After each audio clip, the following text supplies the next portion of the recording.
వీక్షకులందరికీ నమస్కారం. వృశ్చిక రాశి వారికి మే నెల సాధారణమైనటువంటి ఫలితాలని ఇస్తూ ఉన్నది. ఇక్కడ ఉన్నటువంటి గ్రహస్థితిని గమనిస్తే గురుబలం సప్తమ స్థానంలో ఉండేటువంటి గురువు అష్టమ స్థానానికి మారుతూ ఉన్నారు. అందువల్ల గురుబలం తగ్గుతూ ఉన్నది. పంచమ స్థాన స్థిత రాహువు చతుర్థ స్థానంలోకి వస్తూ ఉన్నారు. అర్ధాష్టమ రాహు యొక్క దోషం ప్రారంభమైనది. ఈ రెండు గ్రహాలు కూడా అంటే అనుకూలించేటువంటి స్థానాల నుండి ప్రతికూలతలోకి రావడం అనేటువంటిది కొంత ఇబ్బంది. అలాగే పంచమంలో శుక్రుడు యోగిస్తున్నారు. ఈ మాసంలో 15వ తారీఖు వరకు రవి యొక్క బలం ఉంటుంది. ఇది ప్రధానంగా మనం చూసుకోవాలి. 9వ స్థానంలో కుజుడు మిశ్రమమైనటువంటి ఫలదాత. అంటే ఈ నెలంతా ఏ గ్రహం మీద ఆధారపడాలి? 15వ తారీఖు వరకు ఉండేటువంటి రవి గురుల యొక్క బలం మీద మాత్రమే ఆధారపడాలి. 15వ తారీఖు దాటిపోతే గురుడు అష్టమంలోకి వెళ్ళిపోతారు, రవి ఏమో సప్తమ స్థానంలోకి వచ్చేస్తారు.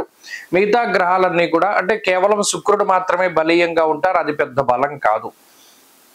కాబట్టి మే నెలలో ఏదైనా ముఖ్యమైనటువంటి పనులు ఉన్నాయి అంటే అది 15వ తారీఖుకి ముందు పూర్తి చేసుకోవాలి. ఇది వృశ్చిక రాశి వారు చాలా గుర్తుపెట్టుకోవాలి. అంటే ఎవరైనా ముఖ్యమైనటువంటి వారిని కలవడం, లేదా ఏదైనా ఇంటర్వ్యూ లాంటివి ఉంటేనో, లేదా వేరే దేశానికి వెళ్లాల్సినటువంటి పనులు ఏదైనా ముఖ్యమైనటువంటి ఇంటర్వ్యూస్ ఇవన్నీ కూడా 15వ తారీఖు లోపుగా పెట్టుకోవాలి. అలాగే ఉద్యోగ మార్పుకి సంబంధించినటువంటి ముహూర్తాలు ఇవన్నీ కూడా 15 లోపే పూర్తి చేసేసుకోవాలి. 15వ తారీఖు దాటిన తర్వాత ఏమవుతోంది అంటే సప్తమంలోకి రవి వెళుతున్నారు. సామంత జన విద్వేష దారాపీడ సుతామయం. ఇక్కడ కొంత కుటుంబపరమైనటువంటి విషయాలపై ఇది ఎఫెక్ట్ చూపెడుతూ ఉంటుంది. అలాగే అష్టమంలోకి గురుడు వెళ్ళడం, అర్ధాష్టమ రాహువు రావడం వల్ల కూడా ఇంట్లో ఉండేటువంటి పరిస్థితుల వల్ల అంటే కుటుంబ సభ్యుల మధ్యలో ఉండేటువంటి అన్యోన్యత, కుటుంబ సభ్యుల యొక్క ఆరోగ్య పరిస్థితులు, కుటుంబ సభ్యుల యొక్క మాట తీరు ఇవన్నీ కూడా ప్రభావితం చెందుతాయి. మీకు వ్యతిరేకంగా వారు మాట్లాడడానికి లేదా వారిలో వాళ్ళకి పొరపత్యాలు రావడం, ఏదో ఒక మాట అనుకోవడం, ఇలా ఐకమత్యత అనేటువంటిది లోపించడానికి ఎక్కువ అవకాశం ఉంటుంది.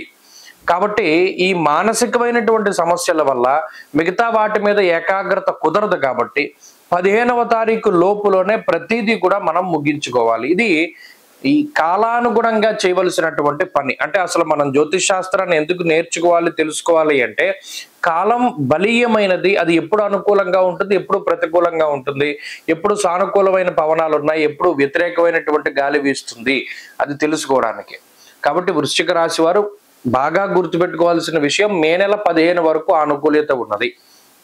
అలాగే ఇక మరి 15వ తారీఖు దాటాక గ్రహాలన్నీ ప్రతికూలంగా కనబడుతున్నాయి. కాబట్టి కొంతకాలం పాటు ప్రయాణాల విషయంలో జాగ్రత్తలు తీసుకోవాలి. ఖర్చు ఎక్కువగా కనబడుతూ ఉన్నది. స్థానచలనానికి అవకాశం ఉంటుంది, అనగా ప్రాంతం యొక్క మార్పుకి అవకాశం ఉంటుంది. అయితే విదేశాలకు వెళ్ళాలి, అక్కడ చదువుకోవాలి, అక్కడ ఉద్యోగం చేయాలి అనేటువంటి వారికి మాత్రం ఇది అనుకూలతని కనపరుస్తూ ఉంటుంది, వారికి అనుకూలిస్తూ. అలాగే లాంగ్ టర్మ్ కోచింగ్లు తీసుకుని ఎవరైనా కాంపిటేటివ్ ఎగ్జామ్స్కి వాళ్ళు ప్రిపేర్ అయ్యి రాసేటువంటి వారికి అనుకూలమైనటువంటి ఫలితాలు గోచరిస్తూ ఉన్నాయి. అలాగే ప్రత్యేకించి ఇంకా మనం చెప్పుకుంటూ పోతే అసలు ఉద్యోగం లేకుండా ఉద్యోగం కోసం ప్రయత్నం చేసేటువంటి వారికి సైతం మంచి ఫలితాలని ఈ గ్రహస్థితి ఇస్తుంది. కాబట్టి ఈ మాసంలో కొంత మిశ్రమమైనటువంటి ఫలితాలు ఉన్నాయి. వీటన్నిటిని దృష్టిలో పెట్టుకుని 15వ తారీఖు దాటాక ఉండేటువంటి పరిస్థితులు సైతం మనకి అనుకూలించాలి అనుకున్నప్పుడు రాహు గురుల యొక్క అనుకూలత కోసం ఎక్కువగా ప్రయత్నం చేయాలి. ఎక్కువగా దత్తక్షేత్ర దర్శనం చేయాలి. దత్తాత్రేయ స్వామి వారి యొక్క ఆరాధన చేస్తూ ఉండడము, దత్తక్షేత్ర సందర్శనం చేయడము, శ్రీ గురు చరిత్ర పారాయణ చేయడం, ఇటువంటి వాటి ద్వారా, అలాగే శ్రీపాద శ్రీవల్లభ చరితామృతం, సిద్ధమంగళ స్తోత్ర పారాయణ లాంటివి కూడా చక్కగా ఉపయోగపడుతూ ఉంటాయి. స్వస్తి.